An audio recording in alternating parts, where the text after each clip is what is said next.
Welcome back to the channel, guys. Thank you for liking, subscribing, sharing.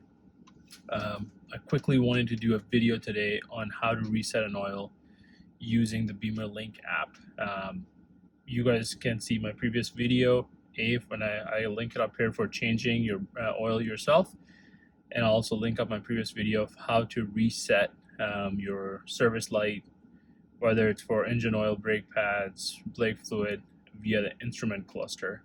But since I have the Bimmerlink app and the Bimmer Code app, same developers, I can use a VPAC or another Bluetooth adapter, Wi-Fi adapter to connect to the car and then reset my engine oil. I don't have to. I ended up doing it early, around 3,700 miles, 4,000 miles were still left on the car. I wanted to do it early because the car has about 83,000 miles on it. So I quickly want to show you how it's done. What I want to do is I connected the VPAC that I have, which is Bluetooth adapter, to the car.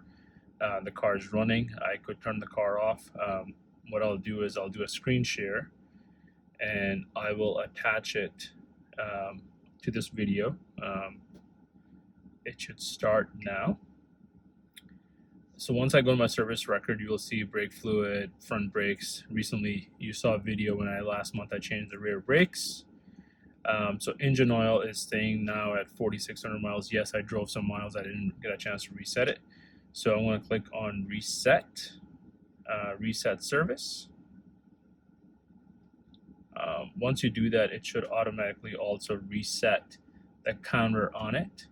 So now you'll see the reset was successful. It's going back in the service reset.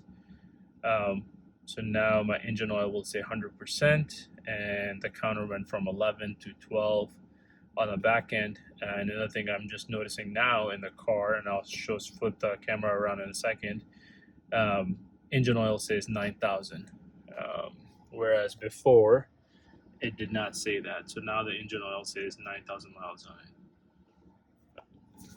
So this was just a quick video.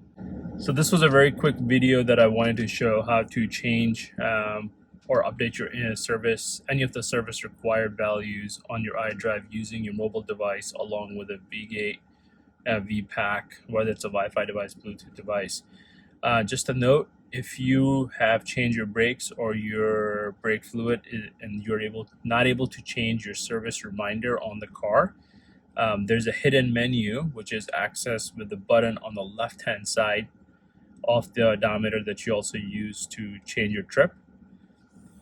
Basically, you have to go in the hidden menu in the 19, unlock it. Once you unlock it, you can come back and reset it via the Bimmerlink app or via the instrument cluster. I'll be making a quick video and showcasing that as well soon enough. I just need to get my hands on my buddy's car because he's experiencing where you're not able to reset the brake service light, so I thought it would be perfect time to do it on his. Anyways, this was just a quick video to show you guys how it's done. If you have any questions, comments, put them down in the comment below. Other than that, thank you so much.